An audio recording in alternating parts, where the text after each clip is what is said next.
Les invito a que abramos vamos a entrar a la meditación de la palabra. Y por ser mes de la Biblia, vamos, como les dije al principio, vamos a estar hablando sobre este libro y sus complicaciones también, porque es un libro de controversia, pero vamos a tratar con la ayuda de Dios, de encontrar los aspectos más saludables que necesitamos hoy más que nunca. Y les invito a que abramos la escritura en Lucas capítulo 24. Vamos a estar usando algunos versículos, no podremos quizá leerlos todos, pero les invito a que los anoten y después en casa o en algún otro momento los puedan seguir ustedes repasando. Lucas 24.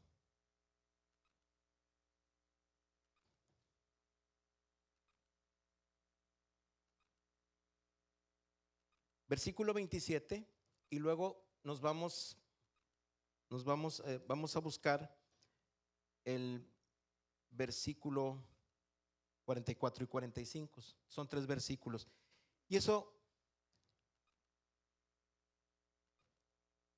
cuando yo por primera vez leí estos versículos, comprendí muchas cosas que por años no había entendido. Y yo espero que si alguno de ustedes hoy está buscando algo de parte del Señor en su palabra, que el Señor pueda abrir nuestros ojos, nuestro entendimiento con estos versículos. Dice el versículo 27, y si quieren leerlo ahí conmigo, ahí en sus lugares, dice todos: y comenzando desde Moisés y siguiendo por todos los profetas, les declaraba en todas las escrituras lo que de él decían. ¿Sí? Versículo 26, Jesús dice que está hablando después de su resurrección, con dos discípulos que van tristes porque piensan que Jesús ha muerto, que no resucitó, y Jesús se les presenta en el camino de Emaús hacia una aldea y empieza a platicar con ellos, y dice que en ese momento Jesús les da una hermosa cátedra. De veras, qué hermoso debió haber sido para esos dos personajes, esos dos discípulos, escuchar de Jesús la mejor explicación sobre Cristo. Porque dice que comenzando desde Moisés, y los libros de Moisés son Génesis, Éxodo, Levítico, Números y Deuteronomio. Quiere decir que en esos 5 libros Jesús les empezó a decir en esos pasajes, en esos libros, las cosas que de él se decían, entendiendo que los libros de Moisés o los episodios de Moisés son una historia que son de 4,000 años antes de que naciera Jesucristo, aproximadamente 3,600, 3,800 años. O sea, había una palabra que tenía una historicidad de casi 4,000 años, y ya se hablaba en esos libros que hablan precisamente desde la creación hasta que Jesús nació. Jesús les dijo: desde Moisés se hablaba de mí.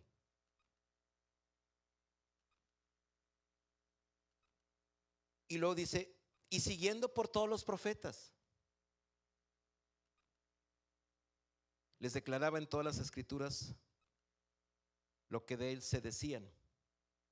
Para el pueblo judío había una forma de catalogar los escritos del Antiguo Testamento: los libros de Moisés, que son la ley, los profetas y las escrituras. Eran 3 formas, 3 divisiones en las que ellos tenían estructurado el Antiguo Testamento. Otra vez, en libros de la ley, libros de los profetas y las escrituras. Y entonces, en la unicidad de del Antiguo Testamento ya se hablaba, dice, de mí, dice Jesús. Y luego vamos al capítulo 44 y 45 de ese mismo capítulo y les dice: estas son las palabras que os hablé estando aún con vosotros, que era necesario que se cumpliese todo lo que está escrito en mí, en la ley de Moisés, en los profetas y en los salmos. Quiere decir que Jesús durante su ministerio les estuvo enseñando lo que decían las escrituras de él. Pero ¿qué pasó durante 3 años? No le entendieron. Les estuvo enseñando. Les estuvo diciendo todas las cosas que de él decían, pero si las escuchaban, quizá de momento las comprendían, pero las volvían a olvidar.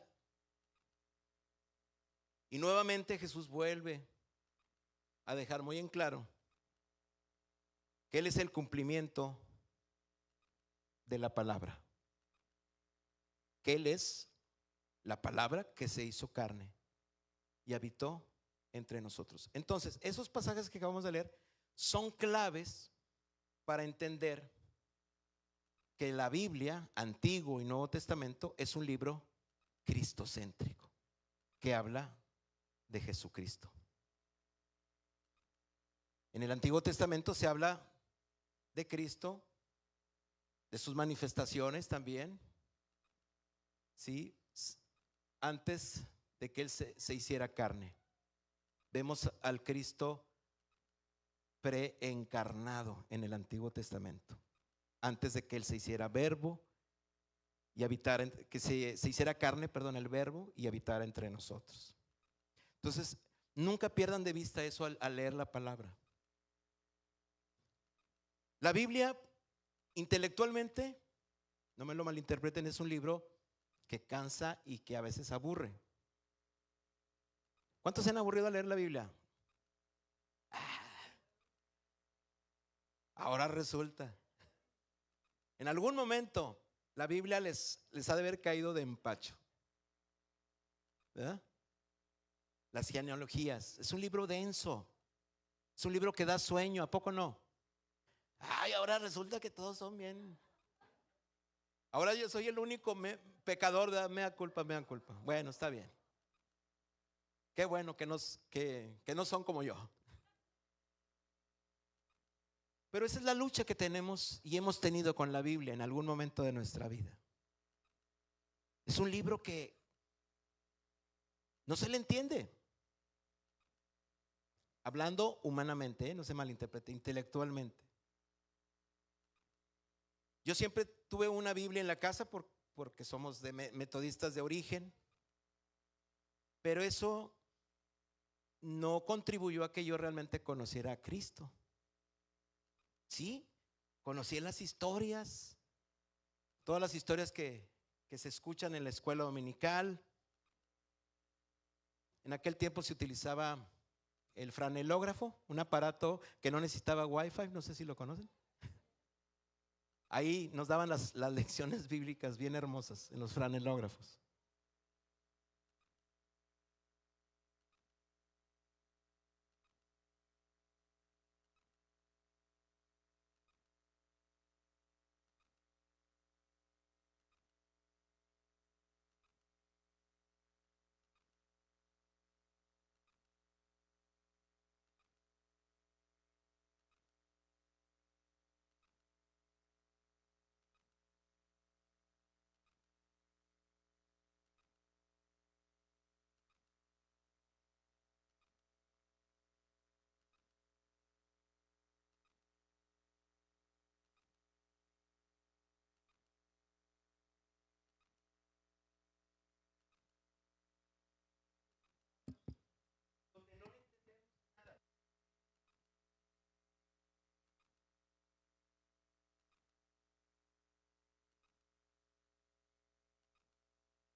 2.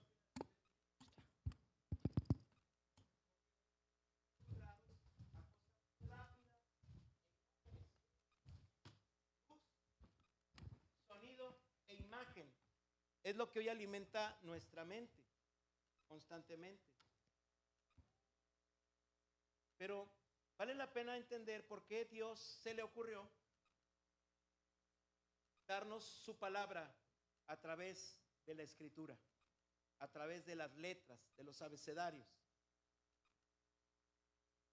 Por algo es. Así que yo al principio hubo un momento en que yo decía, el Antiguo Testamento ya no tiene razón de ser. Fíjense nomás la idea que yo tenía en mi juventud. Hasta quería arrancar algunas páginas, no, como que esto no va. O me acomodaba, ¿verdad? Esto sí es para. Y empieza uno a acomodar la escritura a mi conveniencia. Para defender cierto punto, otros no. O interpretar mal. El problema de la escritura siempre ha sido la interpretación. ¿Cómo se interpreta? Muchos años cargué la Biblia, pero por muchos años no entendí el mensaje. Pero también, así como tenemos un encuentro con Cristo Jesús, un encuentro con el Espíritu Santo, con el Padre, necesitamos también un encuentro con la palabra de Dios y tomarla con seriedad y decirle al Señor, quiero entender tu palabra. Y decirlo, porque no la entiendo. Porque encuentro contradicciones. No me checa esto de aquí, de acá. Y cuando voy a otras versiones, pues me hago más bolas, porque en otras versiones dicen otras cosas. ¿Qué problema? ¿Qué hacer? Todo tiene solución. Y la solución es invitar al mejor maestro de la Escritura, el Espíritu Santo. Pero no es una frase bonita decir invita al Espíritu, no, es decirle, Espíritu Santo, por favor, siéntate conmigo, a mi lado. Abre mis ojos, mi entendimiento, para poder entender tu palabra. La mente de Dios ha permeado la Biblia. Es un libro en el cual tenemos que dedicarle tiempo e inquirir, profundizar, bogar mar adentro. Y los pasajes que les di al principio son la clave donde podemos partir. Toda la Biblia, el Antiguo y el Nuevo Testamento hablan de Cristo. Es un mensaje para la humanidad. Hoy el mundo está gastando millones y millones de dólares en grandes telescopios, en grandes concentraciones de telescopios en la Tierra para buscar señales del más allá y del más acá. El Señor ya nos mandó un mensaje fuera de este mundo y es la palabra de Dios. Pero hay que tener un anhelo sincero de leerla y de encontrarle el sentido a la Escritura.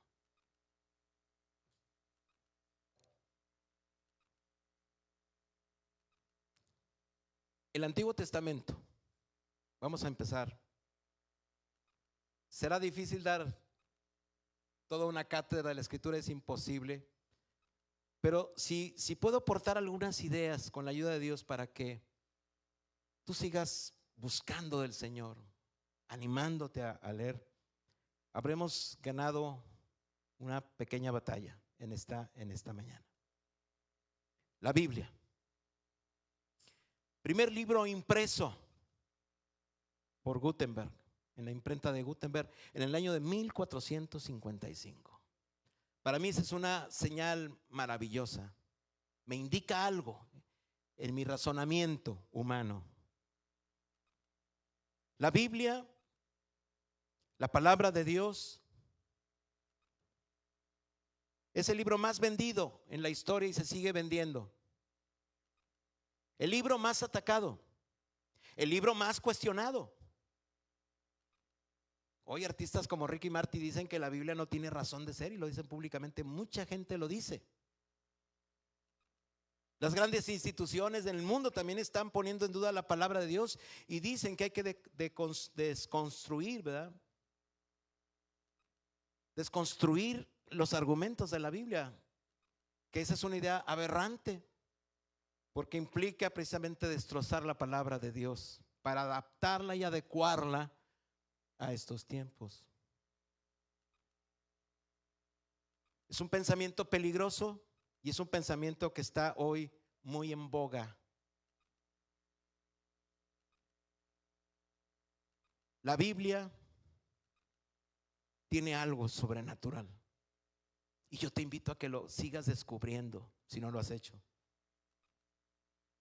Hay algo sublime al leer la Escritura. Con los ojos carnales e intelectuales no vamos a descubrir más, tendremos más dudas que respuestas si la leemos intelectualmente. Pero este libro es importante, no lo olvides, es un libro espiritual. Y se tiene que leer con el alma, con la razón, pero también con nuestro espíritu, para poder descubrir que en este océano del amor de Cristo tiene tesoros escondidos, como dice Isaías, por descubrir.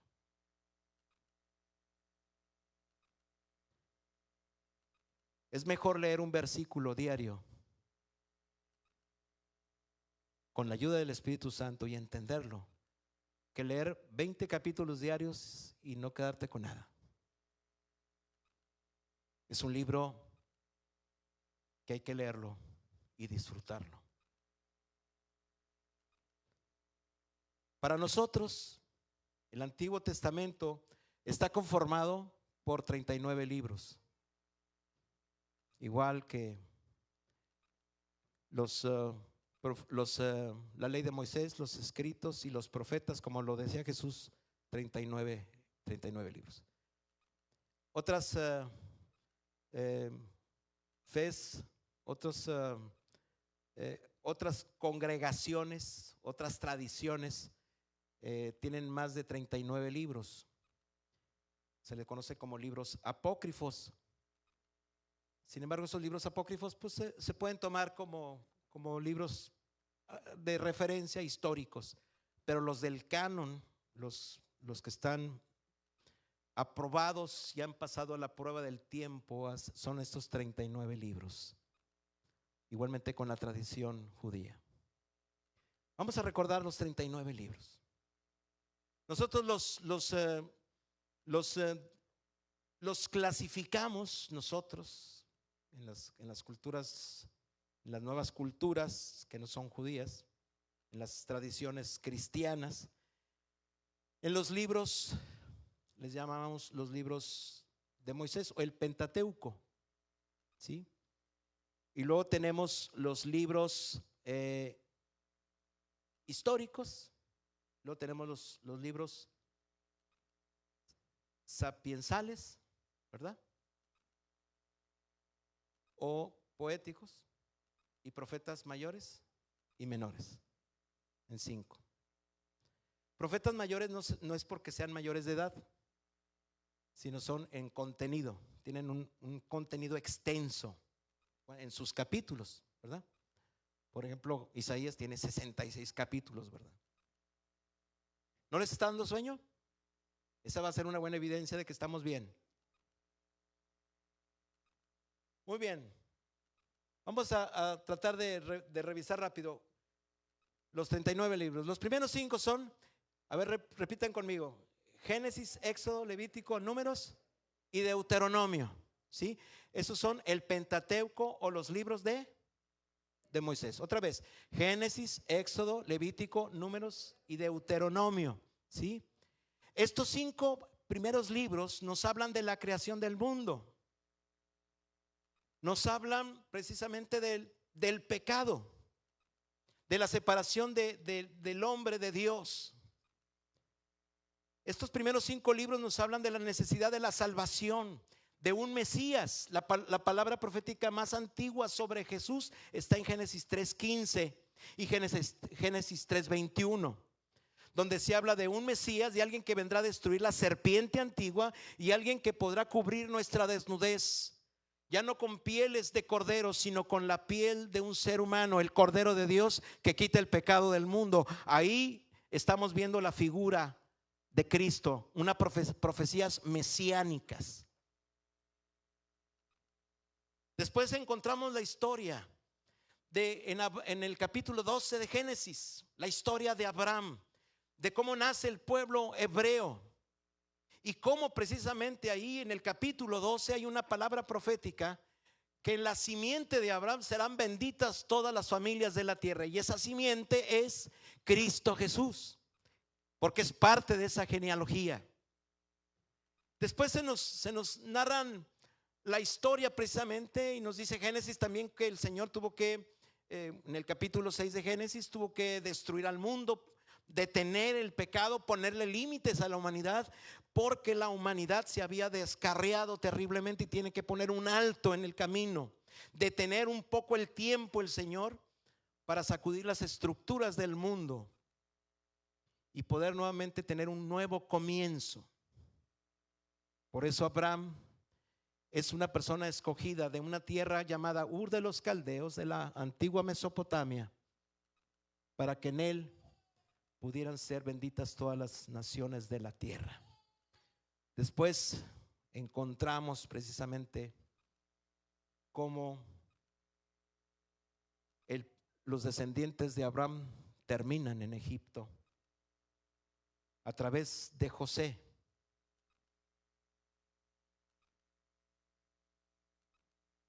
El libro del Éxodo nos narra precisamente cómo el pueblo de Dios es llevado a esclavitud y la necesidad de un Salvador, de un Redentor, de un Mesías, un libertador. Y en esa historia se habla de Moisés, el libertador, figura de Cristo del que habría de venir. Hay similitudes en esas historias que son tipo, ¿sí?, de los eventos que Jesús también iba a vivir o padecer. Los libros de Moisés también hablan precisamente de la necesidad del derramamiento de sangre, de los sacrificios, de una Pascua, de un sustituto que tiene que tomar nuestro lugar. De eso hablan los 5 libros de la ley: de la creación, la caída, la restauración y la promesa.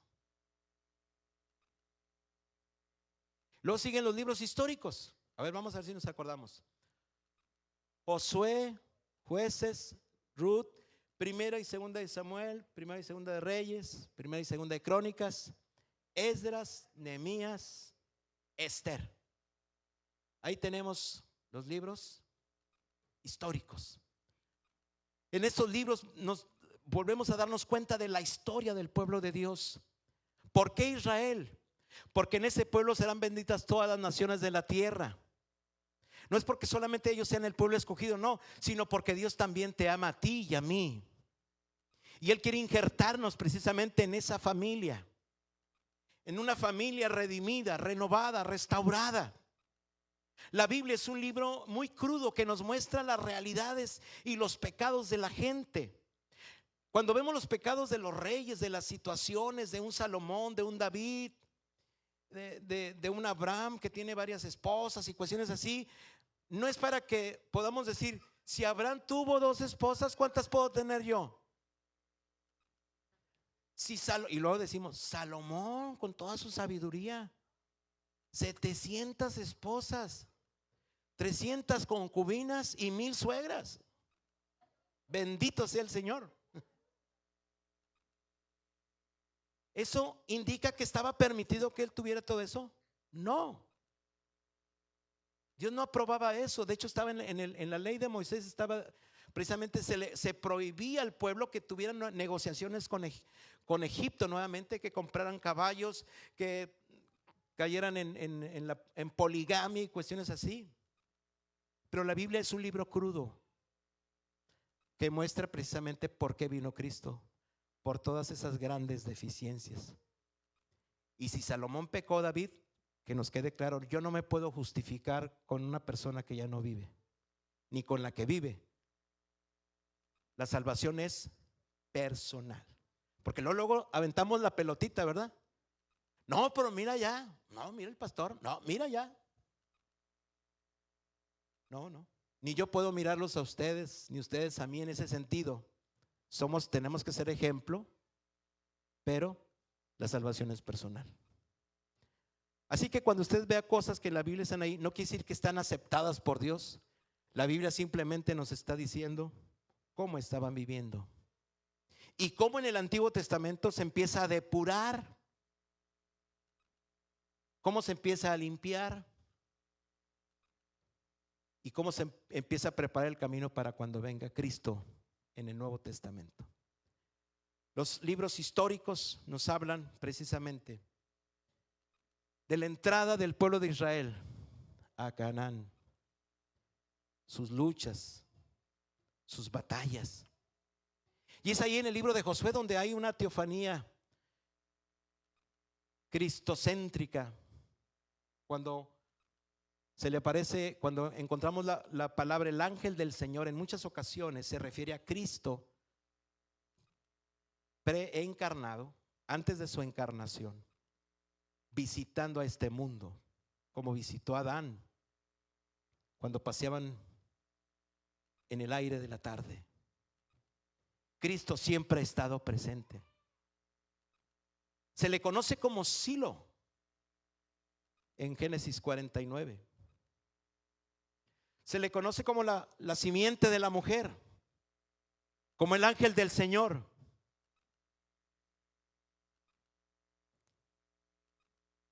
Jacob peleó con el ángel del Señor en Peniel. Y dice que cuando se le pregunta su nombre, Jacob al ángel del Señor le dice: ¿por qué preguntas mi nombre si mi nombre es admirable? Y cuando el ángel del Señor le dice: has vencido a Dios, o sea, no porque haya derrotado a Cristo, sino que Jacob demostró con su fuerza, su perseverancia, a pesar de sus mentiras y de su forma de vivir, pudo demostrar que había un corazón que buscaba de Dios. Eso lo encontramos en los libros históricos. Vemos cómo el pueblo de Dios se va desviando por el camino. Dios tiene que ponerles jueces, porque cuando muere Josué, dice que cada quien hacía lo que bien le parecía, entonces se establecen jueces. Pero también los jueces, un tipo de gobernantes y liderazgo para las tribus hebreas, fueron algunos buenos, algunos malos, momentos difíciles, y llega un momento en que ya no quieren jueces, sino ahora quieren reyes. Y es precisamente Samuel, el profeta Samuel, quien tiene que precisamente lidiar con esa situación. Y Dios les dice: muy bien, si ustedes quieren ser como los pueblos y quieren tener un rey, nada más que les va a costar impuestos.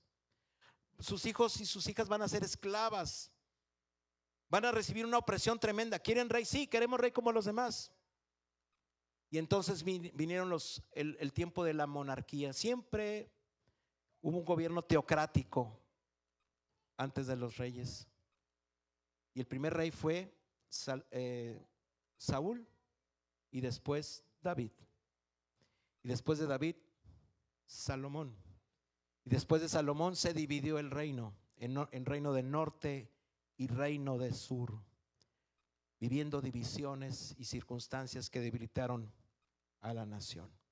Esa es, a grosso modo, parte de la historia que nos narra la Biblia. ¿Dónde nos quedamos? Libros históricos. Y luego siguen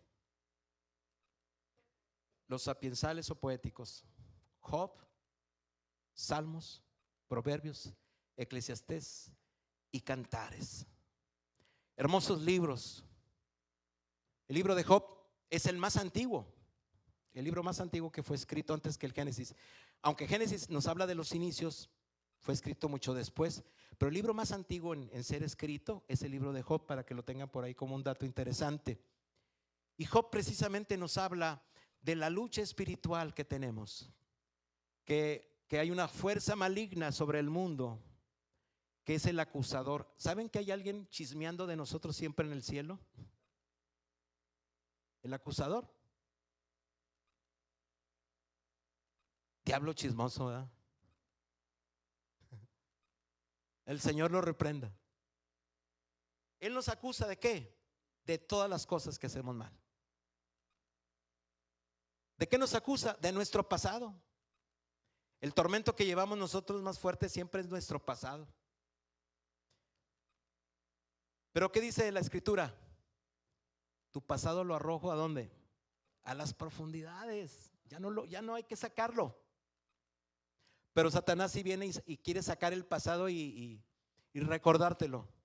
Amado, si estás en Cristo, nueva criatura eres. El pasado el Señor lo ha sepultado, ¿sí?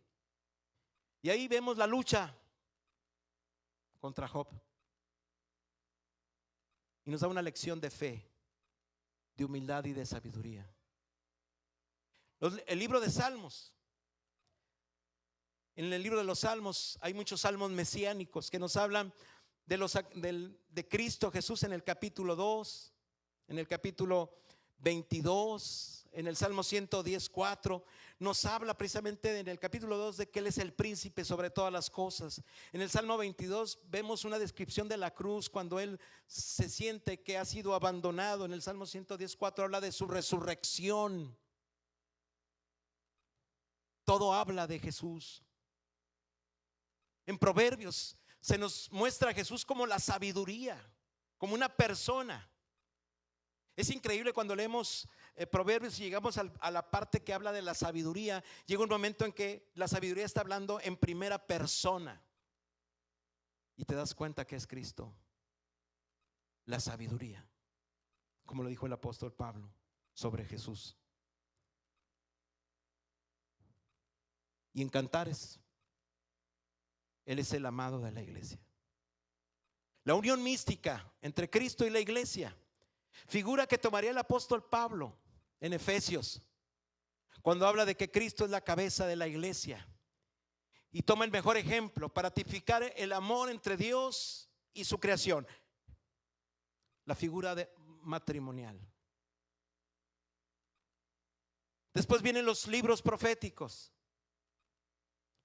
y empezamos con Isaías, Jeremías, Lamentaciones, Ezequiel, Daniel, Oseas, Joel, Amós, Abdías, Jonás, Miqueas, Nahum, Habacuc, Sofonías, Ageo, Zacarías y Malaquías. Los libros proféticos, hombres que Dios levanta, y los levanta precisamente porque el pueblo ha vuelto a fallar. Y en esa división del reino del norte y del sur, Babilonia y otros imperios han venido por ellos y se los han llevado cautivos a Babilonia. Es ahí donde Dios levanta nuevamente a sus voceros, a los profetas, señalando sus errores, sus divisiones. Y el gran pecado de Israel es la idolatría. Dejaron a Dios. Las costumbres de egipcios siguieron permeando en sus corazones. Fueron muy fácilmente absorbidos por las culturas mientras peregrinaban hacia Canaán. Y cuando llegan a Canaán, absorben precisamente muchos de los ritos malignos que se manifestaban, y la idolatría. Y por eso el pueblo de Israel es llevado a cautividad. Por eso fueron castigados por su idolatría. Y Dios levanta a los profetas como Isaías, hablando. Isaías, por cierto, es el profeta mesiánico por excelencia. Habla de todo el ministerio de Jesús desde su nacimiento a través de una doncella, de una virgen, de cómo sería su ministerio.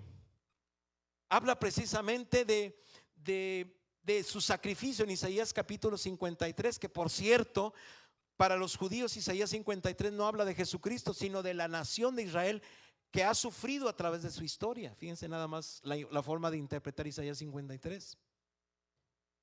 Pero para nosotros es claro, y para las tradiciones cristianas, que Isaías 53 habla de Jesús. No hay duda. Inclusive en los últimos versículos del capítulo 53 dice que se dispuso sepultura con los ricos. Y precisamente la tumba en la que estuvo Jesús, en la que fue llevado, fue por el señor de Arimatea, el hombre, uno de los hombres más ricos de aquel tiempo en Jerusalén. Eventos que cuando empiezas a leerlos y empezamos a leer tranquilamente con la ayuda del Espíritu Santo, entonces va como resplandeciendo la palabra y va resaltando sus letras y le vas entendiendo y vas disfrutando, y no nos queda más que empezar a llorar y a ser quebrantados al ver lo que la palabra de Dios nos está diciendo. Jeremías, un profeta que predicó, un hombre que padeció, todos son figura y tipos de los sufrimientos de Cristo. Un hombre que perseveró hasta el fin y nos hace recordar que el evangelio será predicado, dice la escritura, antes de que el Señor regrese. Todo el mundo conocerá, pero no implica que todos serán convertidos. Jeremías predicó por más de 30 años y nadie se convirtió en su ministerio. Pero lo que el Señor desea es que su palabra sea conocida y la oportunidad para que nadie se pierda. Pero está la decisión y la voluntad de cada persona de entregarse al Señor. Lamentaciones es un libro que trata de eso, de lamentaciones. Es el lamento de Jeremías, lamentaciones de Jeremías. Se ve el menosprecio por la vida, cómo destruyen a los niños, cómo los secuestran, cómo hay hambre, cómo hay injusticia. Y todos esos libros, cuando vemos así, a veces la gente dice, la que no quiere compromisos con Dios dice, ¿y dónde está Dios? ¿Dónde está Dios? Si existe Dios. Mira, si ni a la iglesia vienes, o sea. Pero si a la hora de buscar culpables buscamos la culpa de Dios. No, la culpa de lo que pasa en el mundo es de nosotros, que no hemos sabido administrar, que no hay justicia, que no hay equidad. Pero lógico, levantamos el puño contra Dios. ¿Dónde está Dios? Dios estaba en la cruz derramando su sangre por nosotros. Pero esas cosas que hoy se pueden discernir así es porque hemos tenido que pasar tiempo con su palabra, entenderla, y Él nos va aclarando nuestros pensamientos. Ezequiel, Daniel, Oseas, Joel, Amós, Abdías, Jonás, Miqueas, Nahum, Habacuc, Sofonías, Ageo, Zacarías y Malaquías son precisamente la historia que tiene que ver siempre con redención, con volver a Dios. Y Malaquías nos habla de que vendrá el sol de justicia y en sus alas traerá sanidad. Quiero ir terminando con esto. Cuando en Malaquías se habla de que en sus alas traerá sanidad, el sol de justicia, qué hermosa forma de hablar de Cristo. ¿Qué nos dice Apocalipsis cuando lo ve Juan? Cuando le vi, caí como muerto a sus pies. Dice, porque su rostro era como el sol cuando resplandece en su fuerza. El sol de justicia. Y en sus alas traerá sanidad.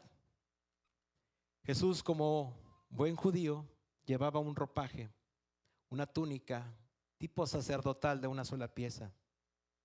Y el efecto al caminar, cuando Jesús caminaba con su túnica y llevan parte del atuendo, entonces en su movimiento parte de la túnica se levanta así, con el manto de oración que ellos se ponen. Entonces, cuando lo ve Juan venir, dice, he aquí el Cordero de Dios que quita el pecado del mundo.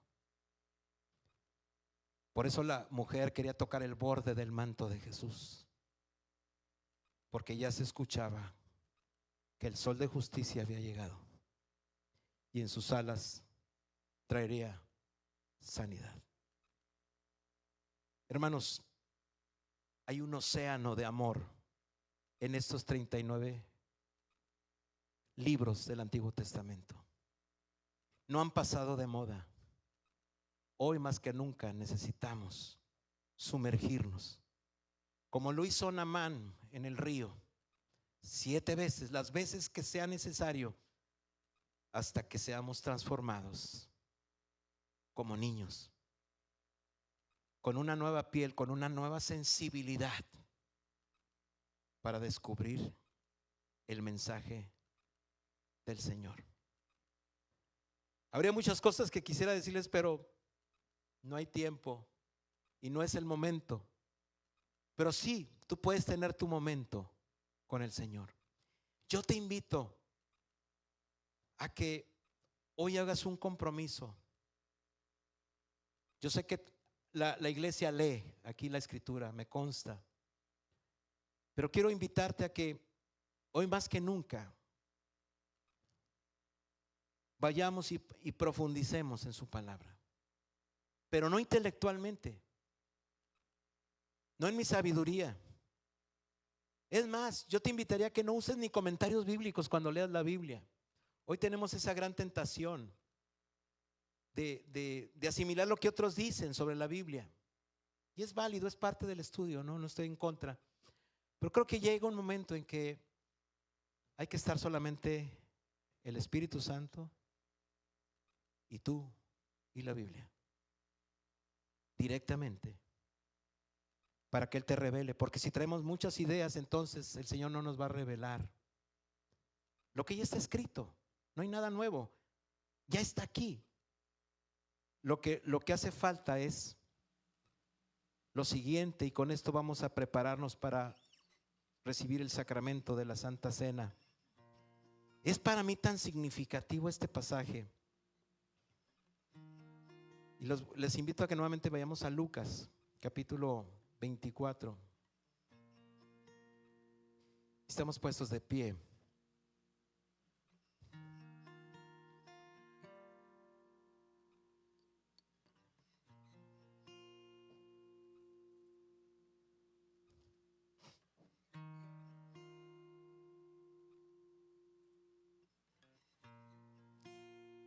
Les voy a leer nuevamente. Y te pido, Espíritu Santo, que seas nuestro maestro. Que si por alguna razón te hemos alejado de esa enseñanza que necesitamos, nos perdones, Espíritu Santo. Quiero decirles que yo en algún momento de mi vida, en un altar, en un reclinatorio, le pedí a Dios: ayúdame a leer la Biblia, a entender lo que no puedo. Y ya en mi edad adulta, con un criterio, con un razonamiento, y créanme que cambió mi mente y mi vida. Y sé que lo puede hacer, pero hay que pedirlo, porque esto es serio. Y comenzando desde Moisés y siguiendo por todos los profetas, les declaraba en todas las escrituras lo que de él decían. Llegaron a la aldea donde iban y él hizo como que iban más lejos. Mas ellos le obligaron a quedarse diciendo: quédate con nosotros, porque se hace tarde y el día ya ha declinado. Entró pues a quedarse con ellos. Hasta ese momento ellos no pueden reconocer a Jesús. Convivieron con él 3 años y no pueden reconocerlo. Y creo que a veces eso nos pasa. Hemos estado tanto tiempo viviendo de una manera que no alcanzamos realmente a distinguir a Cristo. Sí, sabemos de Él, le pedimos a Él, pero realmente no le conocemos. Y la forma de conocerlo es en su palabra, porque solamente quizá tenemos la imagen de Él o sus enseñanzas básicas, pero necesitamos conocerle.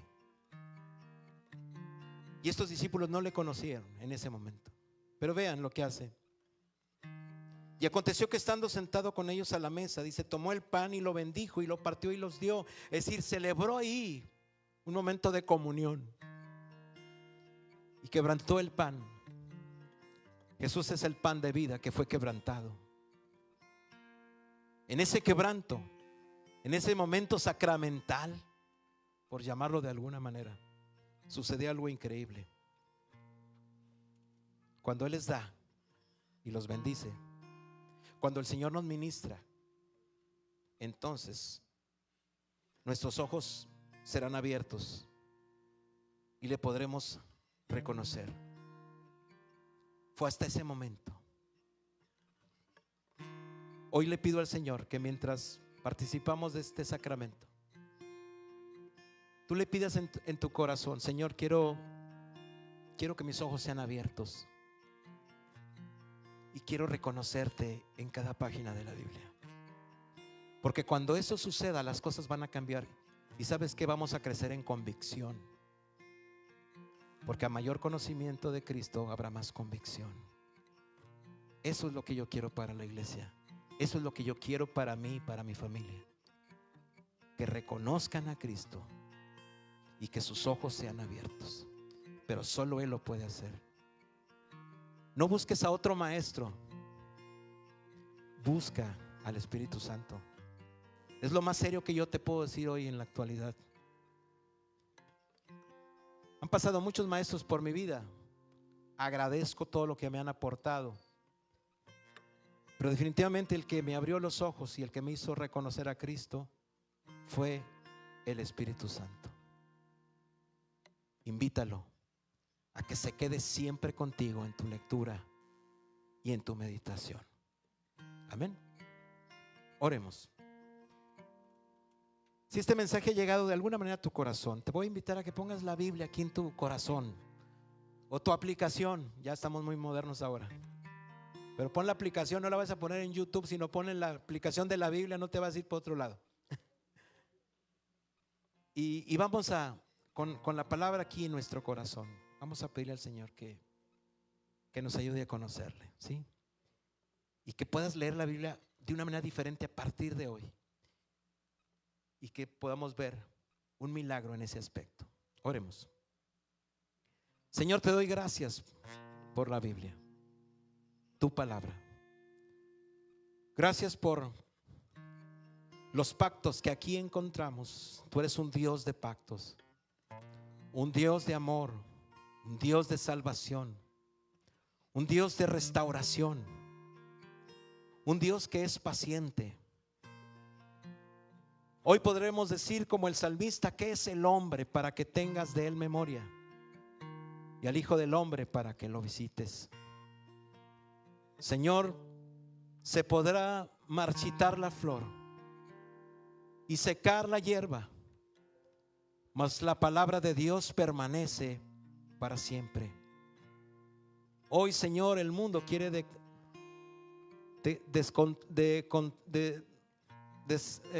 transformar la estructura de la Escritura, quiere desconstruirla. Pero sabemos que tu palabra permanecerá para siempre. Hoy, Señor, como iglesia, el Divino Salvador, como miembros de la fe, con tu palabra en nuestro corazón te pedimos: Espíritu Santo, ayúdanos a abogar mar adentro en la lectura de tu palabra. Ayúdanos a amar tu ley y decir como el salmista: oh, cuánto amo tu ley, para poder decir que en mi corazón he guardado tus dichos para no pecar contra ti. Señor, te rogamos que pongas colirio en nuestros ojos, como dice Apocalipsis, para que podamos ver y que podamos conocer a Cristo, no solamente de una manera intelectual, de tradición o de un recuerdo histórico solamente, sino queremos conocer a Cristo cada día de acuerdo a tu palabra. A mayor conocimiento tendremos mayor relación con Él y mayor convicción, y tendremos preceptos, conceptos claros para estos tiempos. Señor, que todos mis hermanos y hermanas que están buscando hoy en su corazón leer de una manera espiritual, no solamente con la razón, sino también de forma espiritual, concédenos ese gran milagro, por favor. Que nuestros ojos sean abiertos ahora en el nombre de Jesús. Y que te podamos reconocer, que tu palabra se pueda atesorar en nuestra mente y podamos memorizarla, pero también vivirla, y que a través de ella podamos nosotros ejercer nuestro ministerio, nuestro rol en la familia, en la sociedad, con la sabiduría de tu palabra, que es Cristo Jesús. Jesús le dijo a sus discípulos: el Espíritu Santo les enseñará todas las cosas. Y eso es lo que hoy te pedimos, Espíritu Santo.